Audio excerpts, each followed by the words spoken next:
The wind moved quietly through the hollow streets of Saint-Vallier, a small French town folded between the broken hills of Burgundy. Once, these streets had echoed with the sound of church bells and market chatter, but now they held their breath.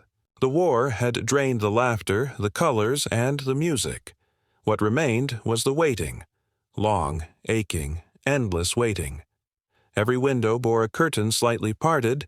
Every heart carried a name carved into its silence. The town had sent 60 young men to the front in 1939. Some fell in Poland, some vanished in the snows of Russia, and some simply stopped writing home. As the years passed, Saint-Vallier began to forget the sound of footsteps returning. Then, one pale spring morning in 1946, a figure appeared at the edge of town. A single man, bent slightly beneath the weight of a torn satchel, limped along the empty road. He wore a uniform that had lost its color to mud and time. It was Sergeant Henri Delorme, the last soldier of Saint-Vallier. There was no fanfare, no band, no triumphant welcome. Only the sound of the wind brushing against the church steeple. Henri's boots tapped upon the cobblestones with a hollow rhythm, like a metronome of memory.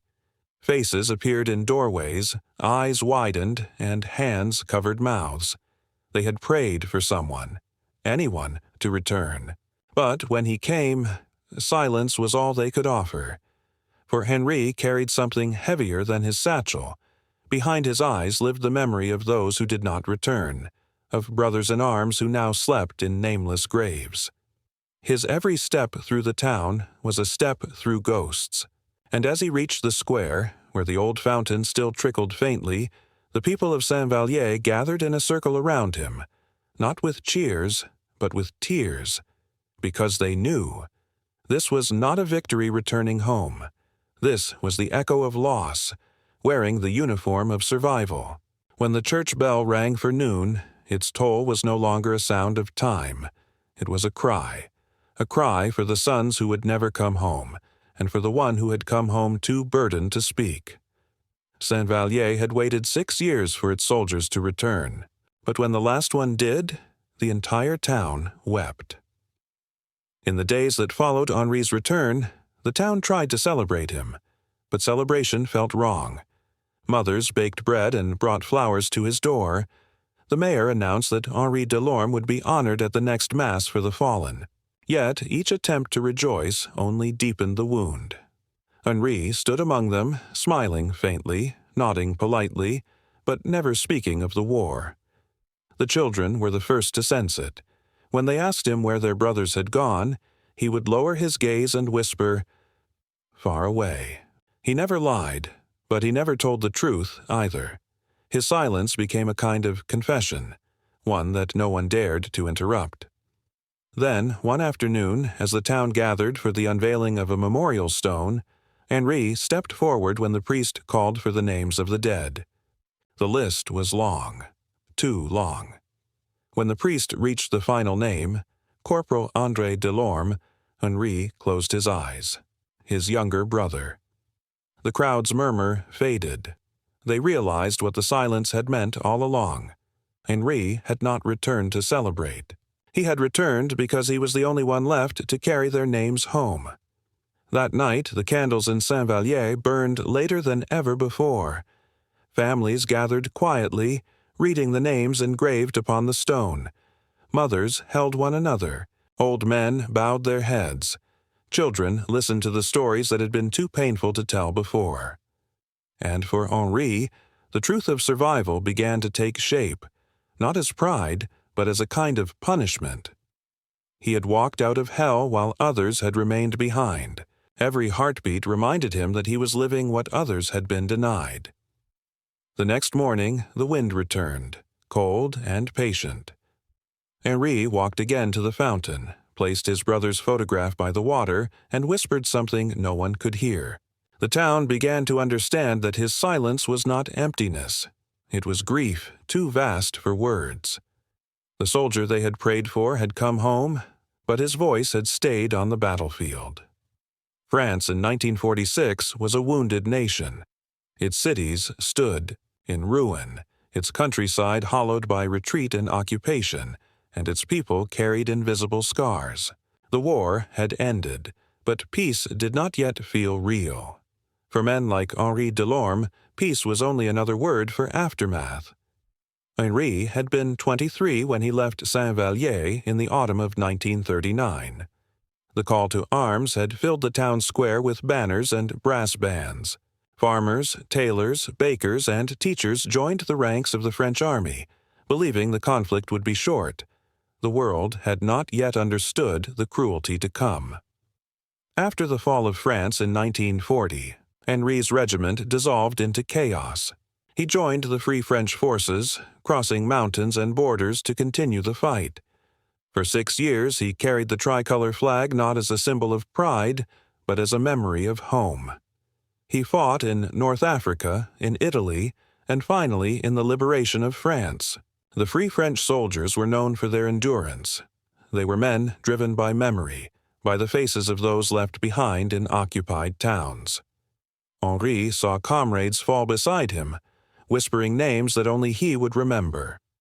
By the time Paris was liberated in 1944, Henri no longer celebrated victory. For every flag raised, a friend lay silent beneath it. When the war ended, the survivors returned to a France that was both familiar and foreign. Roads were broken, homes were half-standing, and families had been torn apart. Some towns greeted returning soldiers with parades.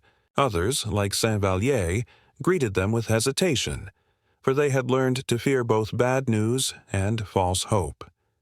For many veterans, the silence after war became its own kind of battlefield. They carried the weight of memory like an unending march. Governments spoke of rebuilding, of progress and renewal, but inside their hearts, the war continued each night. Henri's silence was not unique. It mirrored the silence of thousands across Europe. Britain, Germany, Italy, all had their own Henris, men who had seen too much to speak freely again. Some turned to faith, others to drink. A few simply vanished into the countryside, building new lives far from the noise of remembrance. Saint-Vallier's memorial stone was carved by a local mason who had lost both sons to the war. It stood in the town square not as a symbol of triumph, but as a question carved in stone. Why did so few return? Henri's arrival in that setting carried a heavy meaning.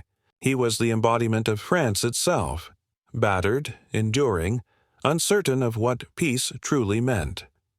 The war was over, but the grief had only begun to settle.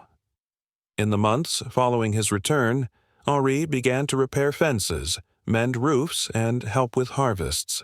He said little, but his presence reminded everyone that survival itself was an act of courage.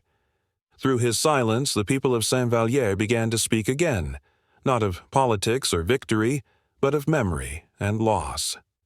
The nation rebuilt, stone by stone. And yet, in small towns across France, the silence of returning soldiers echoed louder than any speech or celebration. It was the language of remembrance, the only one the war had left them. The seasons turned slowly over Saint-Vallier, and life began to reclaim its fragile rhythm. The church bell tolled again each morning, calling the townspeople to their tasks. The baker's oven filled the air with the smell of bread. The blacksmith's hammer sang again against his anvil, and the schoolchildren resumed their laughter in the courtyard. But in the heart of all this renewal, Henri Delorme moved like a ghost between the hours. Each day he rose before dawn, tending to his small garden on the edge of the town. He grew vegetables for widows, repaired broken tools for neighbors, and worked on rebuilding the bridge that the retreating Germans had destroyed. He spoke little, but his silence was never cold. When someone thanked him, he would nod gently, as if reminding them that kindness was not something to be thanked for. It was simply something one must do. The townspeople came to depend upon his quiet steadiness. When the carpenter's son fell ill, Henri fetched medicine from the next village. When a storm tore through the fields, he helped gather the scattered hay. He did not seek gratitude, he sought meaning, as though every small act of service might bring back a piece of what had been lost. Children followed him sometimes, curious about the scar that ran down his left hand. He told them it came from fixing a broken rifle, but those who looked closely could see that the scar was far older than that. It was the kind that came from holding something too tightly for too long. In the evenings, Henri would sit by the fountain, polishing the worn brass of his service medal. He never wore it, but he never discarded it either. It remained his only conversation with the past. He sometimes visited the families of the men who had not returned. He carried letters, fragments of stories, or a single button from a uniform. To each family he spoke softly. He was brave. He was not alone. These were the words the living needed to hear, even if Henri no longer believed them entirely. The town began to heal around him. Markets reopened. A few of the younger widows remarried. Children were born carrying names drawn from the memorial stone. The war receded into the background, like an echo growing distant. But Henri remained, its quiet reminder. A man who had returned, yet never truly left the front lines within his mind. Some nights villagers heard him walking by the river, whispering to the darkness. No one followed him. They understood. His ghosts were his own. When the first post-war festival arrived, Henri stood at the edge of the crowd. Lanterns hung from every window, and laughter filled the square. For the first time in years, Saint-Vallier looked alive again. The mayor spotted him and beckoned him forward to join the dance. Henri hesitated, then stepped back into the shadows. The joy of others warmed him, but it was not his to claim. Instead, he turned toward the hills beyond the town, where the war had once thundered. The fields were green again, but he could still see the shapes of trenches and the faint lines of shell craters. He knelt by a patch of wildflowers and pressed his hand into the soil, whispering his brother's name. In that gesture lay everything that words could not express. The love, the guilt, the memory. The people of Saint-Vallier learned from him without ever hearing him teach. They learned that silence, too, can be sacred, that healing is not always loud, and that sometimes the truest strength is the one that never announces itself. Henri Delorme, the last soldier of Saint-Vallier, became a quiet monument of his own, a living reminder that war never ends simply because guns fall silent. It ends only when memory learns to rest. Winter returned to Saint-Vallier with an early frost that painted the rooftops in silver and filled the air with the scent of wood smoke. The war had been over for almost 2 years, yet Henri Delorme still woke before dawn, listening to sounds that no longer existed, the roll of distant artillery, the rattle of trucks, the echo of boots upon foreign roads. They were not ghosts that frightened him anymore. They were memories that refused to fade. One morning, while clearing snow from the steps of the church, Henri saw a young boy standing by the memorial stone. The boy could not have been older than 10. He was tracing the carved letters with his small gloved hand. Henri approached quietly. "Who are you looking for?" he asked softly. The boy looked up, startled. "My father," he said. "He never came home." Henri knelt beside him. "What was his name?" "Louis Garnier," the boy replied. "My mother says he was brave." Henri closed his eyes. He remembered Louis, the young corporal who had shared his last ration in Tunisia, who had sung songs at night to keep fear away. Henri reached into his coat and took out a folded piece of paper. It was worn, yellowed by time. "Your father gave me this," Henri said. "He told me to keep it safe. I think it belongs to you now." The boy unfolded it slowly. Inside was a rough pencil sketch of Saint-Vallier, the church, the fountain, the bridge, and a small boy chasing a ball. At the bottom was written, "For my son, so that he may see what I am fighting for." Tears filled the child's eyes. "Thank you," he whispered. Henri placed a hand upon his shoulder. "Your father was very brave," he said again, "and he loved you very much." That moment changed something within Henri. For the first time since his return, he felt that perhaps his survival had meaning. Perhaps he had been spared not to mourn endlessly, but to remember truthfully. The living carried a duty, not to glorify war, but to protect the peace that had been bought so dearly. From that day, Henri began to speak, little by little. He told stories to the children at the school about comradeship, courage, and the importance of kindness. He did not describe the battles or the horrors. He described the humanity that endured despite them. The people of Saint-Vallier listened. His voice, once locked behind walls of silence, became a bridge between the lost and the living. It was fragile, but it was real. He began to carve wooden toys for the children, using scraps from the old carpenter's shed. Each toy bore a small mark, a letter, a date, or a symbol that corresponded to a name on the memorial. In this quiet way, Henri gave memory a shape that could be held in small hands.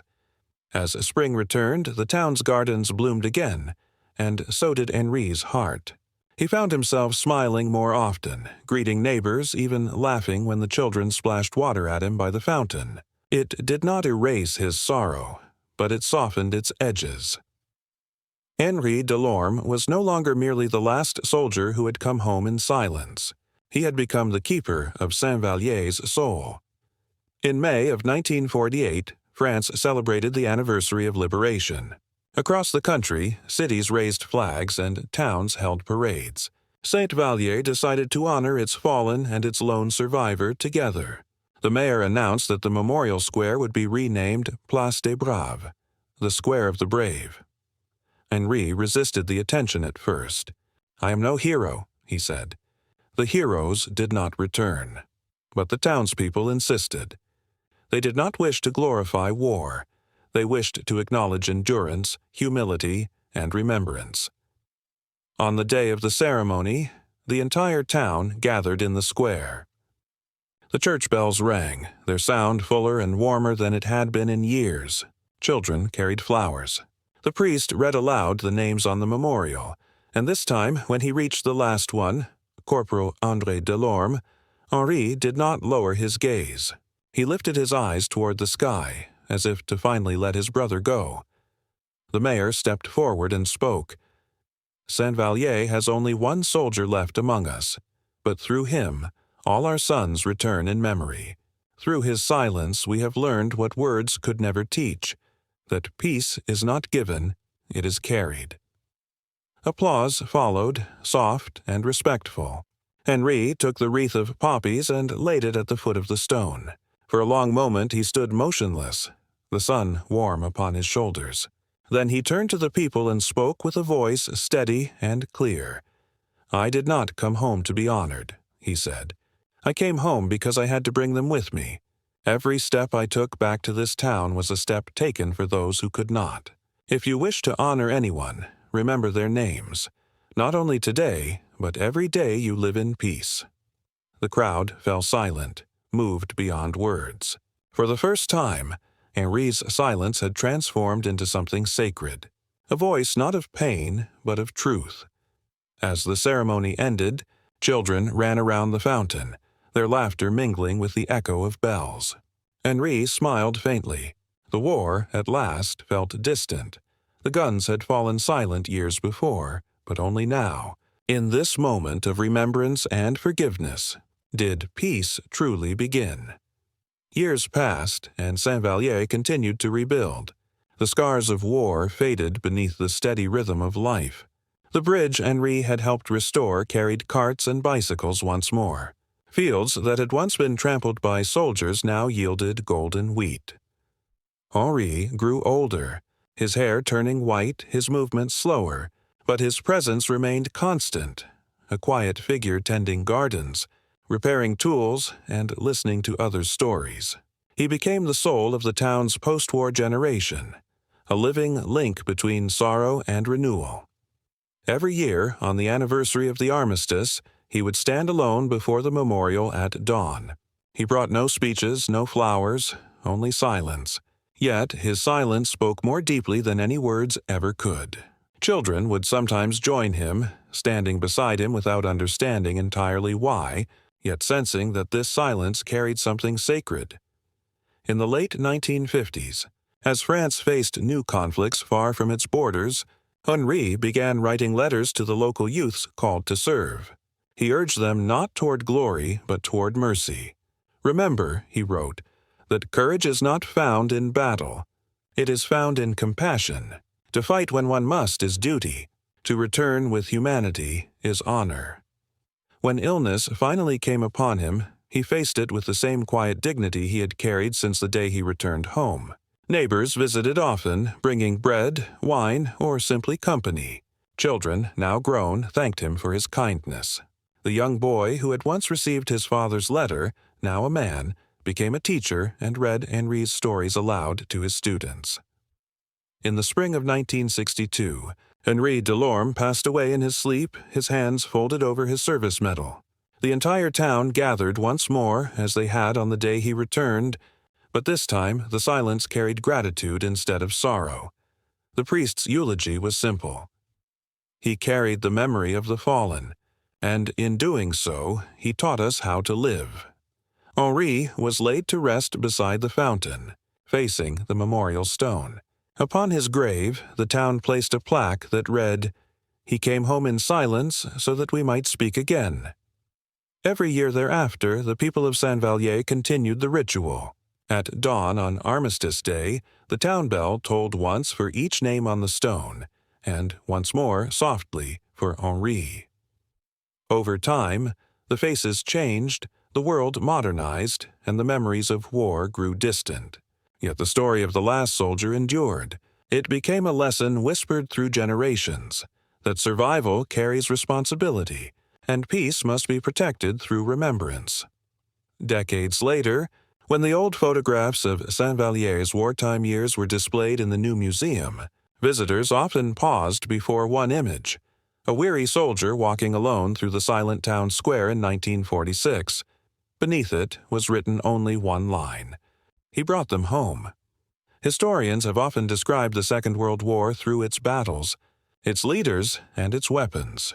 Yet the true story of that war lives in quieter places, in towns like Saint-Vallier, in men like Henri Delorme, in the moments when grief was met not with bitterness, but with grace. Henri's silence was not emptiness. It was the sound of respect, of endurance, of the human spirit refusing to let suffering erase love. Through him, a small town learned that remembrance is not an act of mourning alone. It is an act of defiance against forgetting. The guns of the 20th century have long fallen silent, but their echoes remain in the hearts of those who remember. Peace, as Henri taught without ever declaring it, is not the absence of war. It is the daily choice to live with compassion, to rebuild what was broken, and to carry the memory of sacrifice forward. Today, the fountain in Saint-Vallier still flows, its water catching the morning light just as it did on the day Henri returned. Children still play nearby, and each year the church bell tolls once for the fallen, and once for the man who came home in silence. And when the wind moves through the narrow streets, it sounds almost like a whisper of gratitude, of memory, of peace dearly earned. A town once cried when its last soldier came home in silence. Now it lives in quiet thankfulness, because that silence taught it how to never forget.